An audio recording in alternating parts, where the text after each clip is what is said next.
It is time for us to kick off Democracy 101 in probably the most important year in South African democracy since 1994.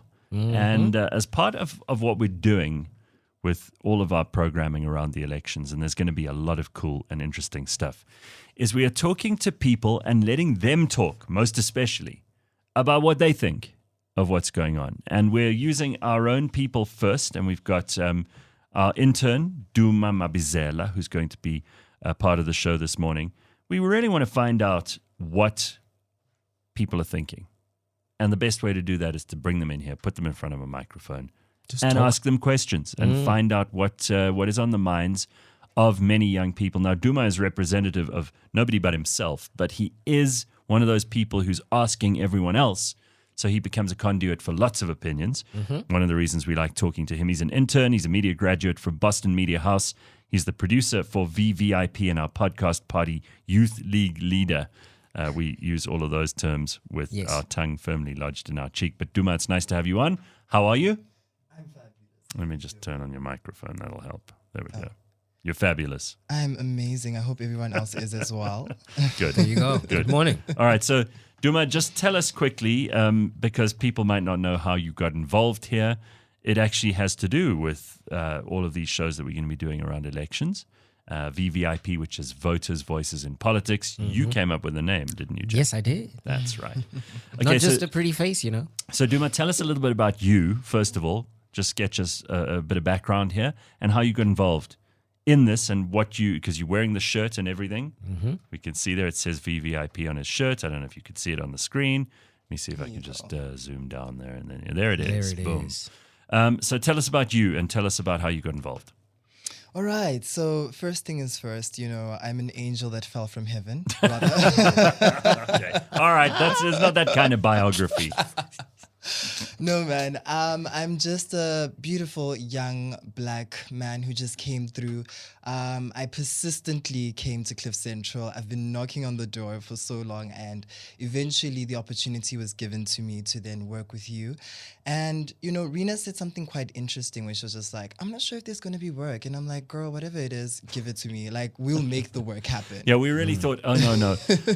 Interns just slow things down. There's nothing for them to do. We're going to be bored. But we really hit the ground running, and we've launched this project because it is the most important year. I think all of us agree on that. Definitely.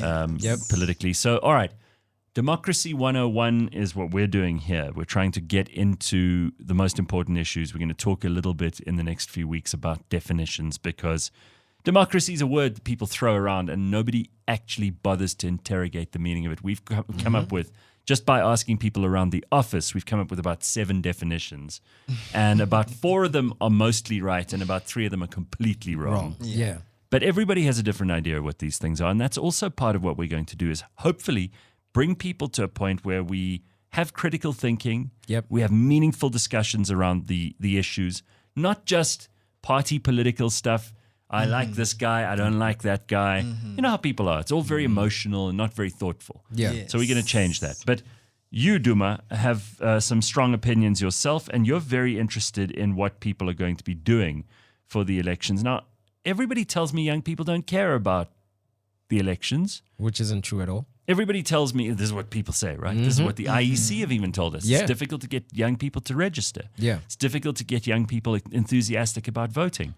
There is a good argument that is partly the fault of our politicians and of the adults in the room when you were a kid Without a that shadow of a told doubt. you, oh, your vote doesn't count, it can't do anything, it's not going to make much of a difference. Yes. How do you feel about that?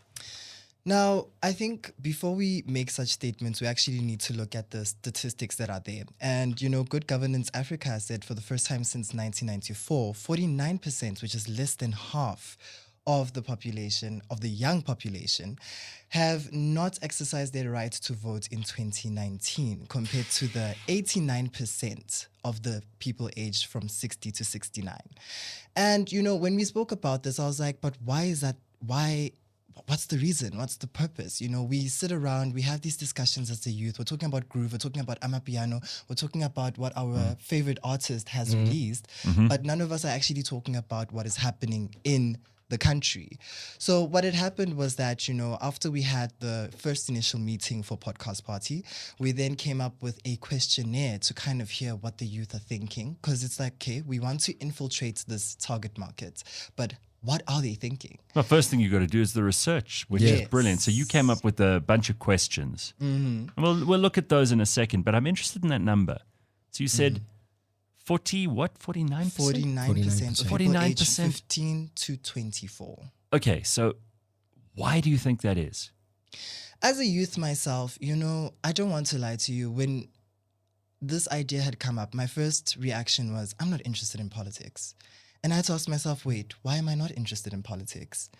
And I thought about, why is it boring? Why is it uninteresting? And when we look at the state of the nation, especially South Africa, I am a young person. I'm 24 years old this year. And even for me to do this internship was, certain things had to be done.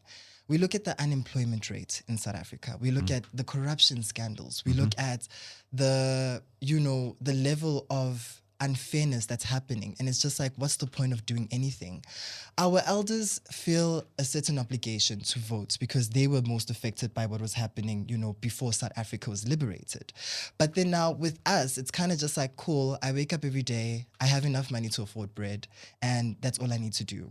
When we first had our first initial vvip recording with Jack, literally, Simpiwe had said something very interesting, which is just like, I genuinely can't afford to care about anything else because our works, if we do have a job.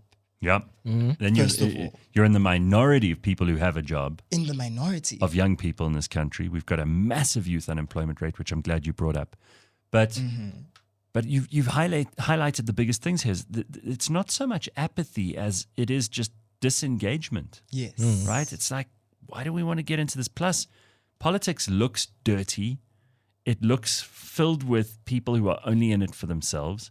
So why would someone in their 20s want to mix themselves in with that filth, basically? Exactly. Apart from the fact that they've perhaps not been told properly that politics does affect everything, and part of the reason they find themselves in less than optimal conditions is because we don't have great leadership. And that's a problem worldwide, but it's a particular problem in South Africa. I think there's a large percentage. I think it also sits squarely on the generation that came before us. I don't think they impressed upon us enough just how important getting involved in politics is. And not necessarily to the point whereby now you are... And you come from a political family. And it's not about you like walking, being parts of marches and all of that kind of stuff, but just keeping abreast of what is happening on a day-to-day basis, because all of these things are interlinked. And the fact that most of our parents were, as you said, I didn't have time to focus on anything else. I just had to get this job and all of this stuff.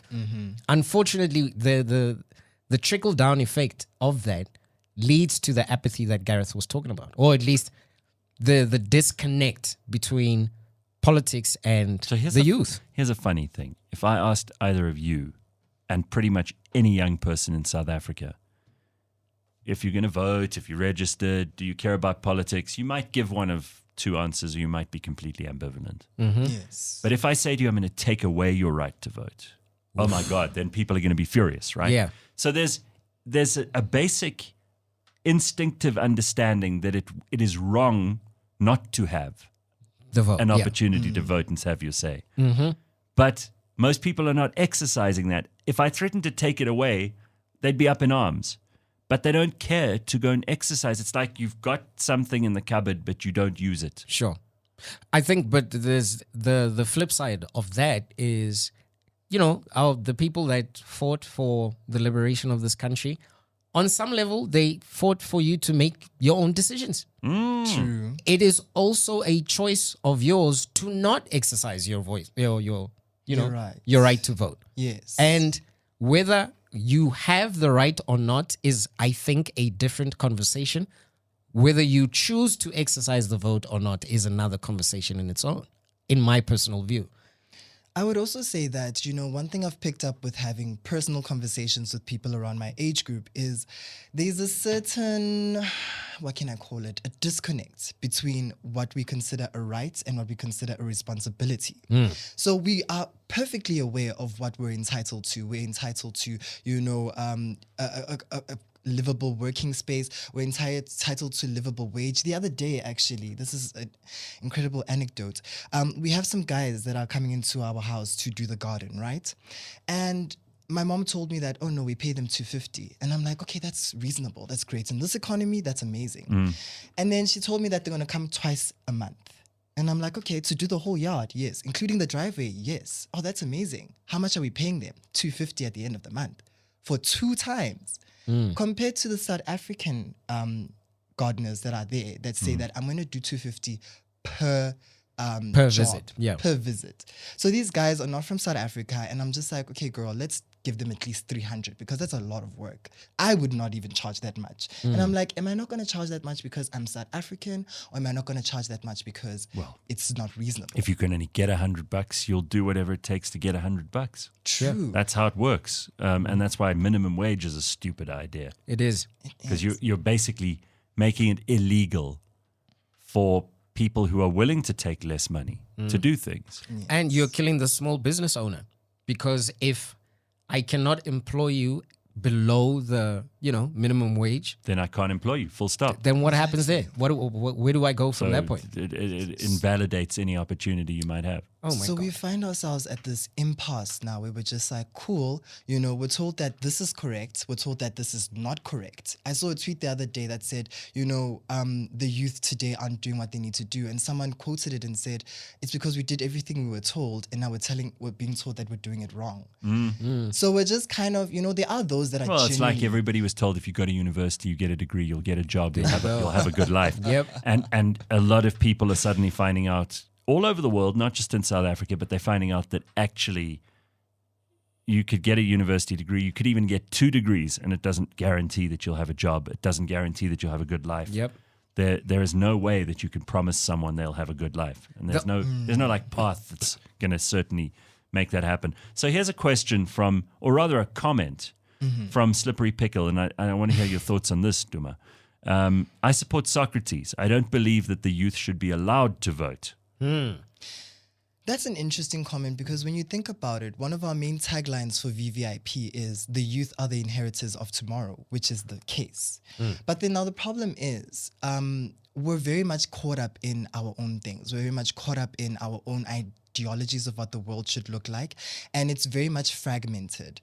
So now what we're trying to do, And sometimes unrealistic. and unrealistic, yes. So now what we're trying to do with VVIP is to kind of funnel it down, where it's just like, we're not telling you who to vote for, but you need to be aware of your rights and what you need to know, so that comments like these can be backed up with, okay, but then we know what we're voting for. We know why we're voting. Even if you're going to continuously vote for the ANC, it's not because you feel like, to quote Cat Williams, an unnatural allegiance to losers. But, like you're doing it because you're aware. You're just like, I believe in this person who is in charge of my ward. I believe in the person that we're going to be voting as the president of South Africa, not just because of vibes and stuff, or because that person is trending.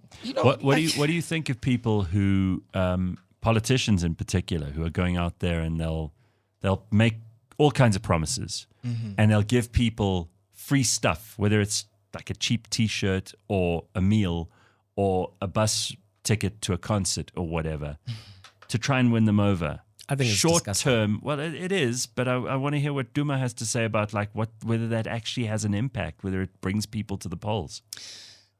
That's what we call basic PR.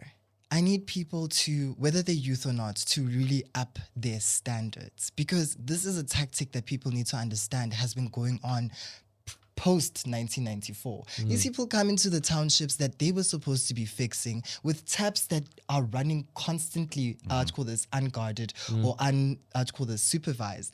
They have no roads, they have no installations, they have no houses. But here you are giving me a T-shirt I'm going to wear when I go to Durban and I don't have a swimming costume.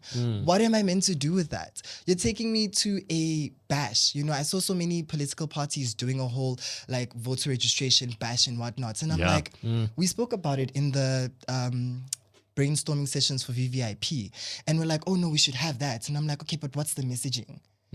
What are we doing? Are we just telling people to come through and party and then register? Or are we telling them why they should register and why they should vote? What would you want to hear from politicians? What kinds of messages? You quite rightly pointed to the word messaging.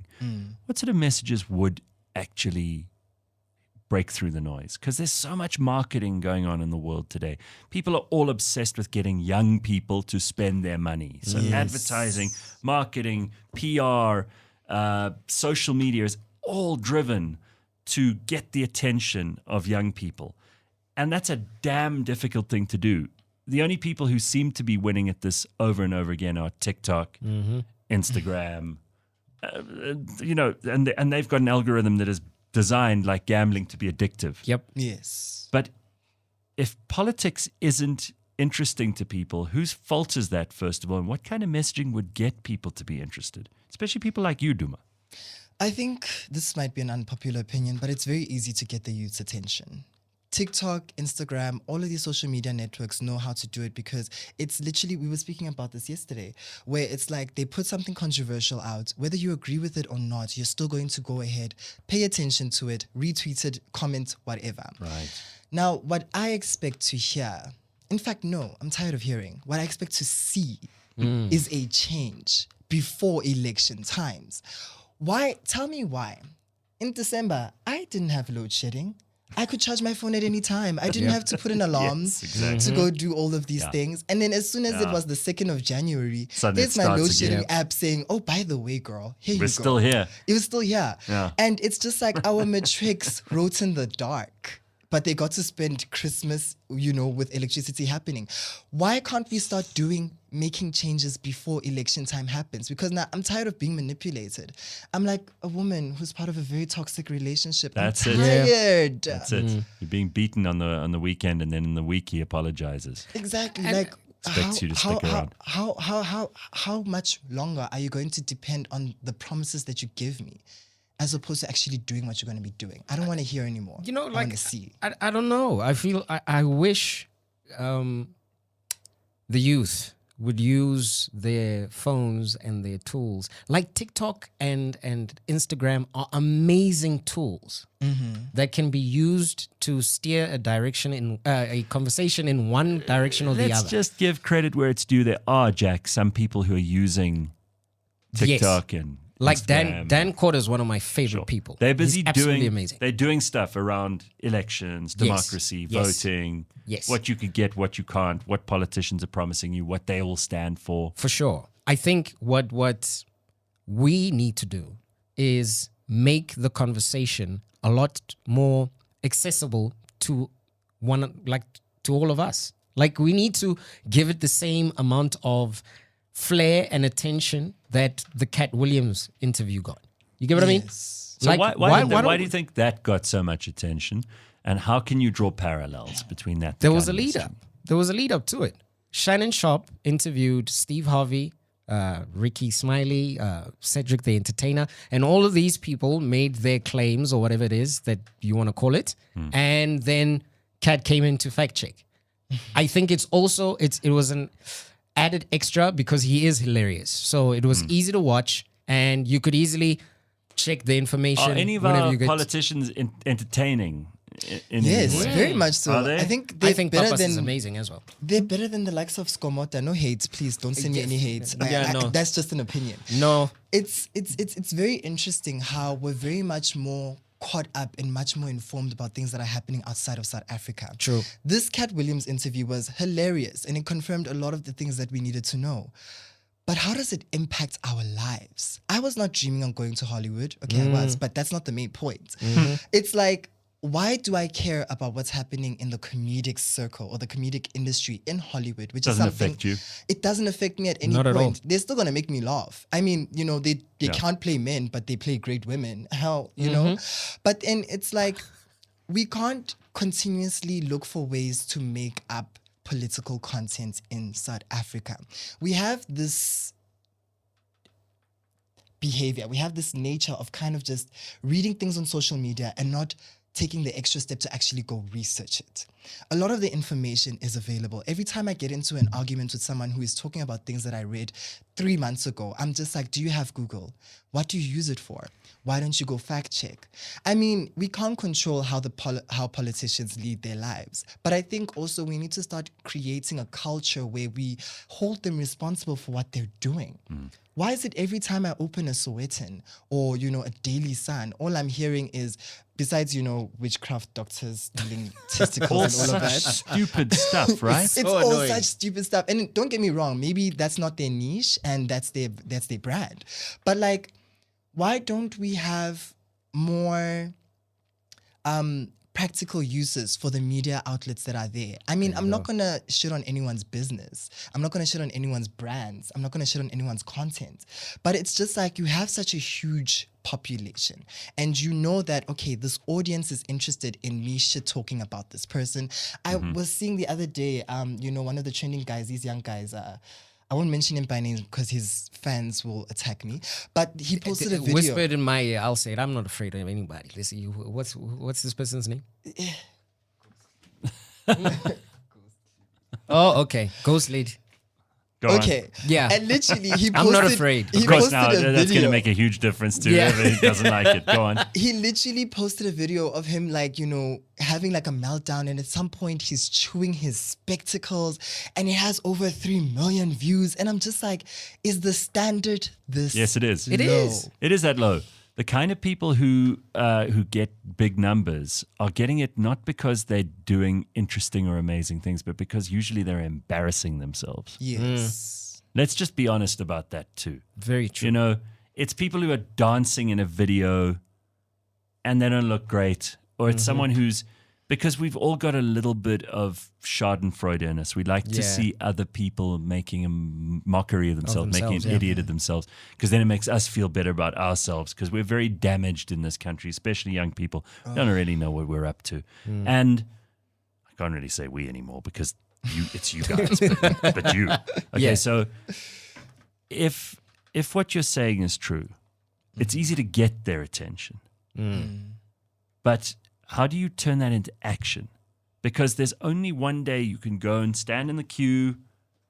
And if it's going to be so unimportant to most people that if it rains, they won't go. Or if there's some sort of inconvenience. Or there's something on that they want to go to with their friends, they'd rather go to that. And they will just throw away their chance to have a say in what happens for the next 5 years. Yep. Then what's the point? I don't. Should we be pointing out the seriousness of what's going on? Perhaps if we could come up with like a doomsday prep, like just engineer this apocalypse that we can share to one another on social media. Be like, okay, look, if you don't vote, this is what we're going to look like. All right. Well, Mapelo says the problem starts at home. Most parents don't teach their children anything. Kids learn stuff naturally. Politics should start at home. First of all, hi, Mapelo. Second of all, this is very intriguing because I come from a family that is very hectic in politics, right? Especially in Namibia, where my mom is from. And my grandmother said something very interesting to us. Like, I was sitting with my cousin and we were addressing the scandal that came out where the former president had a meeting and the snacks for that meeting cost over 3 million Namibian dollars. The snacks. The snacks. Wow. So when we started questioning this thing, my grandma is a very, staunch, or at that time, she was a very staunch believer of the political party that was ruling at the time. And she chastised us for questioning the government. And she's just like, no, they're the reason why we live in this house. They're the reason why we do this, do that. So you find that a lot of the times, whenever we do speak about politics with our elders, there's a lot of fear mongering that happens that are there. And interestingly enough, this also goes back to one of the results for the survey, where people said that they believe that our current government is corrupt. However, They are willing to stand in the queue and re-elect them because they have no faith in other parties. And you just ask yourself, Guti, okay, where did this nature come from? You know, what are we talking about when we speak about politics with our families, where it's such a serious issue where, you know, literally your parents would rather hear that you're gay than to hear that you're voting for someone that they don't believe helped liberate South Africa. So the problem is not at home. I don't believe it's at home. The thing is, we are the youth. We're very independent. We're very self-driven. And one thing to get the youth's attention is to understand how these implications come to us. We are the future. But then, you know, besides making that a cute little tagline for a campaign, you need to understand what is the significance of that statement. We're voting for people that are going to make sure that the youth unemployment rate raises up. It is at currently 60.2%. I fact-checked this yesterday. Yeah. There are people that don't know how they're going to be eating tomorrow. And most of these people are not people that are aged 60 to 69, 50 to 59. It is us. We are all living in households. A lot of people, COVID happened. A lot of people had to go back home. And it's just like, we need to readjust. We need to reevaluate. Yeah. But we need to understand that it's not all on us. We need to have a say in how things are happening. Why is it that corruption is so rampant in this country that whenever we hear about people stealing funds from schemes that are meant to benefit the South African people, it's just the whole thing of, oh my gosh, you know, that's so crazy. That's you know amazing. what? Like, I'm going to go to America. I think I'm also keeping in mind that these things don't happen in a vacuum, right? So for 10 million rand to be misused, you're talking about maybe 20, 30 people being involved in that office. Okay. So firstly, we need to come to terms with the fact that the people that are making the photocopies, getting the coffee, signing all of these documents is us, number one. Number two, I think we need to steal the one idea from the States where we have political debates, have these people stand on the stage and we ask them a variety of questions and we figure out who's who in the zoo. Exactly. And once we take accountability for our actions as individuals, this is before we talk about politics and parties and whatnot. Gareth, we were talking about this earlier on in terms of littering and rubbish. Yeah. Let's start there. And then let's put these people on a stage, all 32 political parties of 300, whoever knows how That's too long. even that needs to come to an end because honestly speaking, ideologically, they are not that they're not that different from one another. Let's be honest. They really aren't. And so with debates, we'd be able to clearly see that, okay, Gayton and, for argument's sake, Julius, you guys are saying the same thing. Yeah. So we are not going to waste our vote on you two people. You must either make a coalition right now and figure that shit out, or look, we are not going to waste our time giving you our votes. Well, there are a couple other comments here I want your thoughts on. So there are some people who say we're missing the point. Like here, Super Jacob Zuma says, the issue is being missed. The issue is that people are looking for a business daddy at bureaucracy level. Stop looking for a lover idol for a job that requires no personality. In other words, that a lot of politicians are best if they don't have personality, if they don't have character, if they don't have a whole lot of charm and sophistication, but if they get shit done. Yep. So you want people who are just technocratic. There you go. Be competent. Competent. Just do your job. Just Good do word. your job. It's crazy. We do not hold. In fact, there's the standards by which we measure our politicians are standards we wouldn't live with on our own as individuals. Yes. That is insane to me when I think about it. It is crazy. John Bad Dog says, and I'd like to hear your thoughts on this too, Sassa keeps the ANC in power. So as young Yes, it people does. in South Africa, Yes. we know that old people are persuaded by this because many of them don't have an option. But is that also a factor for young people? Without a doubt. Sassa Without a grants? doubt. Without a doubt. I mean, that How many people 350 do you know coming- who are on Sassa grants? Either of you? in the neighborhood I grew up in, Zone 8, Meadowlands, I'm willing to say maybe 40% of the people in my age group. So what's that? $350 a month There's the 350 a month. There's the for the child grant. the grandmother as well. But So- put it all together, it's still not a lot of money. It really isn't. It's not a but living. It's something. It's not even the minimum wage government forced people to pay. It's not. in business. But it's something. You know, my mom likes making this example. She's just like, who else is going to give you that money? It's just like, you know, we've also come to a point where we are easily impressed by the bare minimum. But below do the bare people know that isn't the ANC giving them that money? It is the They don't. tax-paying people of South Africa, the state. It is the country that is giving them that money, not the political party, because we've got to create that obvious distinction too in people's heads. It's not the ANC who are dipping into their own coffers, which we know are empty. They're bankrupt. They can't even hold on to Lutuli House at the moment. It looks terrible. So do they know? And how can we help them to understand that money is not conditional on them voting for the ANC? In other words, even if the ANC aren't the government tomorrow, it doesn't mean that whoever comes in can just take away their social grants. And even if they attempt to, you have the power to actually, I'd call this, confront them.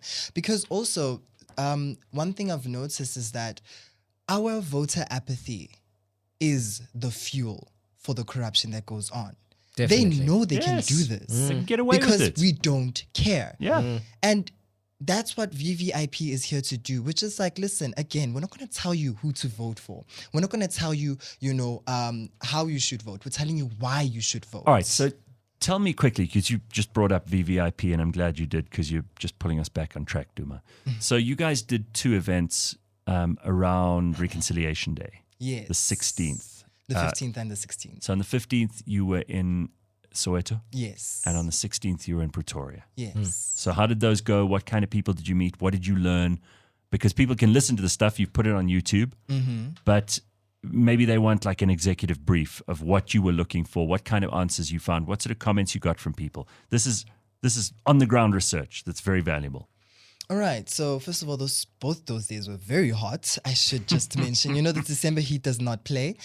But also, we went out onto the streets with Bafana Modise as the presenter to go and listen to what the people on the streets have to say, the ones that did not have access to the survey and who couldn't come to CliffCentral to record the podcasts. And essentially, we spoke to a lot of young people, specifically in Soweto. A lot of their ideals and their opinions are quite interesting because a lot of them are just like, they have no reason to care. My grandmother has been in this house since her grandmother was there. You know, she can tell me about how they were forcefully moved to Soweto. And it's just like, you know, why should I have a dream if this is the destiny I'm meant to have? And what I love about Bafana is that he gave them a rebuttal where he's just like, okay, cool. But then what if you could do something about it? And it's almost like you could see the spark in these people's eyes where they're just like, I could do something about it. We spoke to business owners. We spoke to, you know, the vendors that are outside at Hector Peterson Memorial. And they're just like, you know what? I'm just out here hustling. And we're like, okay, cool. Don't you want to think of a life where you don't have to hustle as hard? Not to say that you should be complacent and lazy, but it's just like, you know, you could make this easier for yourself because there are people that are responsible for your well-being, and we are not taking that responsibility to make sure that we are living great as people in South Africa. Then we move on to Pretoria. We had interviews at Union Buildings, very gorgeous. The monument, you know, with who is this, Louise Botha, was very foreboding, but you know, I kind of just stood there and I was like, okay, this is interesting. But a lot of the opinions that were there were quite fascinating. We spoke to a lot of elderly people as well to just get their ideas. They're not our target market, but it's nice to speak to the people that were there. Particularly, I'd like to highlight Louis and Louise, who were cycling from Alberton to Pretoria. Wow. Imagine. Lunatics. Her father is 70. She's about, I think, 50. Okay. And they cycled all the way from the south of Johannesburg to Pretoria. These white people? Colored. Okay. And- Just checking who's this crazy to cycle all that way. All right. Literally, it was just like, you know, we did our part. She said something quite fascinating, which said, we did our part. We did what we could. But it's very disheartening to know that we're the ones that are kind of still carrying that burden to be like, okay, cool, we've got to vote because the people that we voted for, the people when we voted and had in mind are not doing it. So we have to do it. Another very interesting thing when you bring up white people is we couldn't find a lot of them.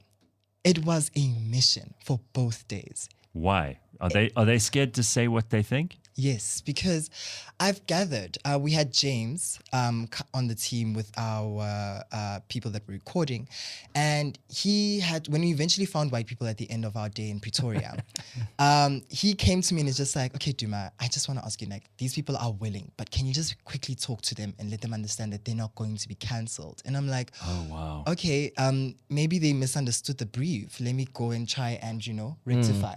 So I'm like, this is what we're doing. We just want to get your opinions as young people. And, we just want to know, what do you think about the current affairs in South Africa? And they're like, okay, but what if I say something wrong? And I'm like, okay, what's an example of something wrong that's to be said? And it's like, what if I feel like the government should be reshuffled, or the government should be, our current ruling party should step down? They're scared to say what they think That is because they're scary. worried about being called racist? Yes. That is scary, actually. And we're paying attention to such useless issues. That is scary. Racism is real. Racism is an actual ill of South Africa. But to have such a serious concept be mixed up with expressing your opinion about the government that's ruling you as a member of this country is insane. Do you know what bothers me? Tell me. And it's something that I learned once I started getting into the things that Thomas Sowell Love Thomas Sowell. talks about and writes about, right? It's insane to me that during the most, like, when racism was in your face, racism, like Yeah. where a 7-year-old white kid could call a 40-year-old man a boy with no repercussions. That's when black families were most together. That's where people actually got out of their houses and did things that affected change in a real way. Yes.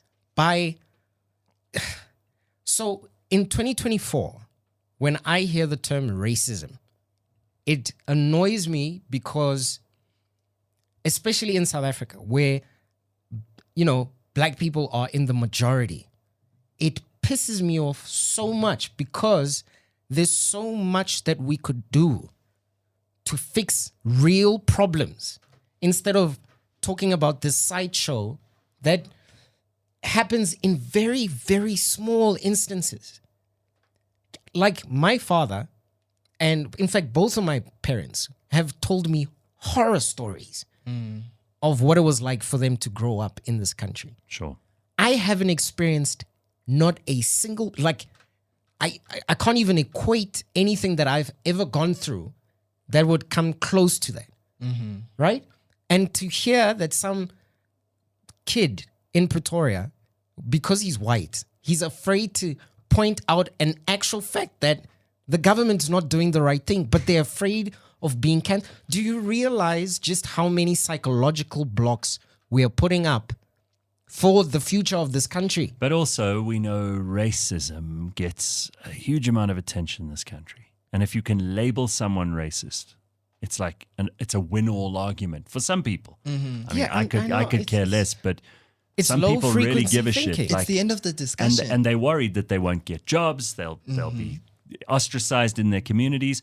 I mean, I think we've done a very good job in this country of in the world of making racism an unacceptable thing. Yes. So much so that people who are not racist are terrified of being labeled racist because they know that it's absolute poison. So you have to ask yourself, who would be racist in this situation? I also would like to know that, if we are going to say that, okay, cool, racism still exists. I mean, it pretty much does, It maybe does. in It does. certain parts. It does. But if But it's it's very just like, limited. And if you trust me, you'll know it when you see it, right? Yeah. Exactly. And it's like, if we're going to continue, reiterating buzzwords like, okay, white monopoly capital, Yeah. white minority rule. I don't know if you said that by mistake or on purpose, but crapital is probably a better. Yeah. If these are issues that you believe so strongly in, what are you doing to address them? Because most of the time it's spoken by people that want to sit behind a computer and, reiterate these buzzwords. But it's like, okay, cool. Here's the opportunity now to actually be involved. If you believe that this country is gripped, which it probably is, by white monopoly capital, if that is an actual issue that you're passionate about, what are you doing about it?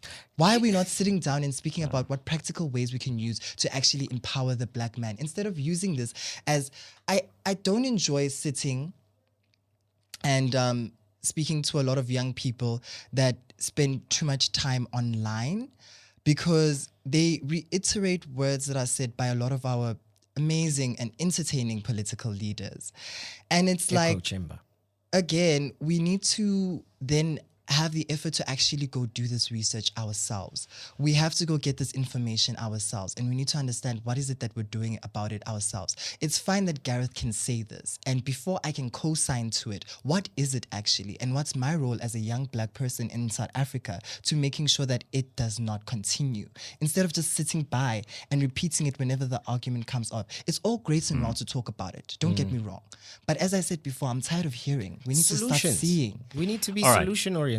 Well, I'm also interested in whether you think that going around and doing what Mbalintuli's doing, where she's going from place to place in South Africa and she's trying to encourage voter registration, do you think that's having the impact that it should?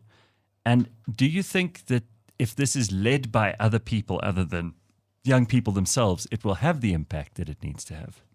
I think what we need as young people is representation. Another thing that we're kind of tired of. This is a good point. Like all our Yes. politicians are old ass yeah. people.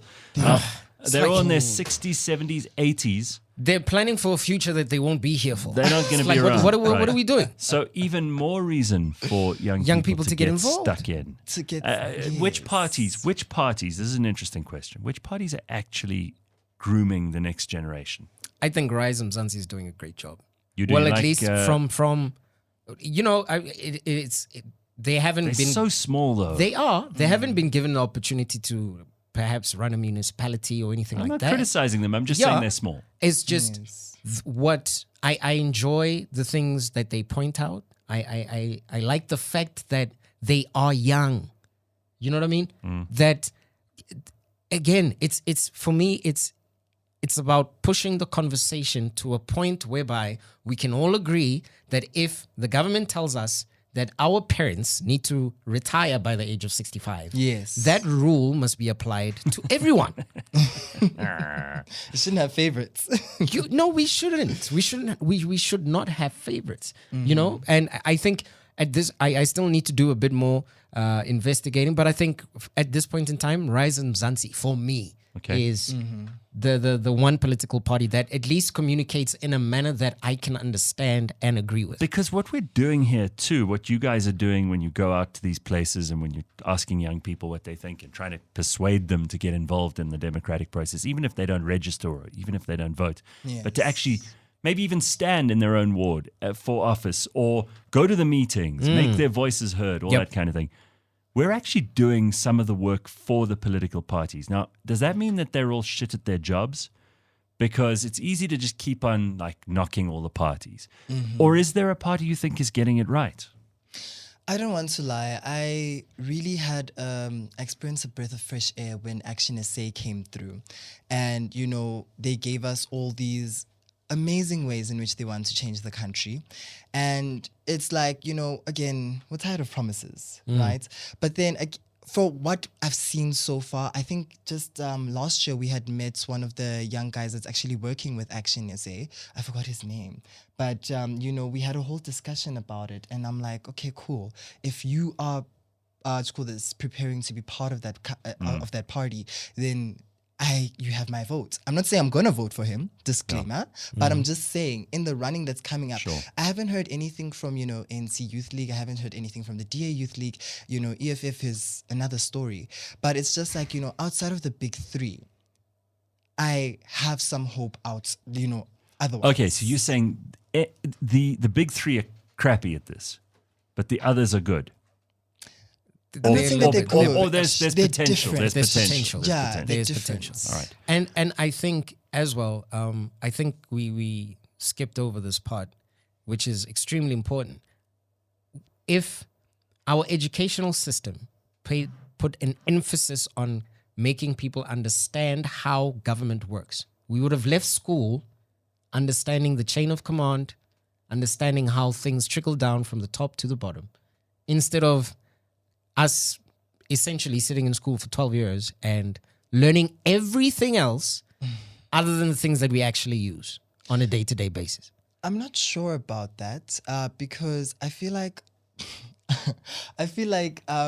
we have examples like LO, for instance. LO was designed to kind of Life teach orientation. us. Life orientation was, designed to teach us about the dangers of, or, to make us aware of what life is, including, teenage pregnancy, STIs, Well, it the doesn't HIV seem to have rates. worked very well. We've got the it doesn't. highest levels of teen pregnancy in the world, I In the think. world, we have so much misinformation when it comes to STDs and STIs, such as HIV or AIDS. People can't even tell the difference, first of all. So it's like, I don't know if this is a problem with the education system as a whole, and we might get to a point where we can address it. But what is that disconnect between what our authoritative figures are doing and how it is being received by the young people? Well, there was a comment made earlier. I can't find it now because it was quite a while ago. But someone said, conspiracy theory, maybe it's in the interests of particularly the ruling party, but politicians in general, to keep the youth out of things and just keep them like dumb, distract them with all the things that they already are paying attention to that don't make a difference, like TikTok and entertainment and that sort of alcohol, drugs, whatever it is. Throw that at them and then they won't get involved because they're unlikely to vote for you anyway. I don't think it's a conspiracy theory. It's You don't? not. I don't It's a think so. fact. I don't think so at all, because these, like, again, these are the ruling party right now, or at least the age group that is in parliament right now, are the people in all likelihood that were up against the apartheid government, and you know what I mean? They actually saw it up close, and they were the youth at that point in time. And they knew just how much change they brought about. Like, Nelson Mandela was on Robben Island when 76 happened. Yes. You get. The ANC was kept alive by people like Winnie Mandela, but the people that followed her were young people. Yes. Like the 70 and 80-year-olds now were in their 30s and 20s at that time. And so if...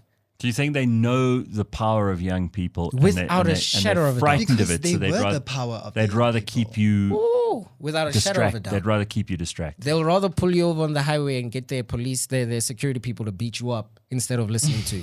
That's what I believe. One of the interesting points that came out again in the podcast that we recorded was that a lot of the youth understood that a lot of our leaders were amazing freedom fighters. They were great freedom fighters. We thank them for their service. Sure. They're just not leaders. I think we must wrap it up there because there's a lot to chew on. So we wanted to start this year strong with Democracy 101 and really get to the heart of why we're doing so much of this programming. And I think it's an extremely important part of it, what Duma's doing, what Jack is doing. And we want your comments and your thoughts on this too. So feel free to email us, contact@cliffcentral.com if you want to get involved, or you can think of a way of involving your business. I mean, there are lots of companies in this country who also understand that what we're trying to do here is not just advertising and marketing. This is about like the entire environment that we try to live, do business, get married, have kids, try to do the lives and live the lives that we want to live in, is dependent on an administration that isn't trying to screw us There you and go. that actually delivers the basic services with competence. And we're only going to get that if we can persuade young people to go to the polls and vote and think about what they're voting for. Actually make these politicians dance for their money. Yes. Yeah. Make them work for their money. Sweat. I had an interesting conversation with a couple of my friends not too long ago, and we were genuinely asking, Yeah. why do they have a paycheck? And look, I'm not saying that people shouldn't work, should just work for free and all of this stuff. But this is a genuine question. Maybe I'm being dumb. No, But- not dumb. The president, why does he have a paycheck? Are you telling me he needs to buy groceries? As the president, you need to buy your own groceries. Like, He doesn't. He definitely doesn't. he doesn't drive his own car. No. He doesn't have to go out and buy himself clothes. Doesn't have to pay Like, for petrol so- or security. What exactly is he doing with that money? And I believe our president now earns about north of 2 million rand. Yeah. And he doesn't no need it. load He's shedding. already a billionaire. Yeah, that's what I'm Not saying. forget. He's So it's- already a billionaire. What are you doing with that money?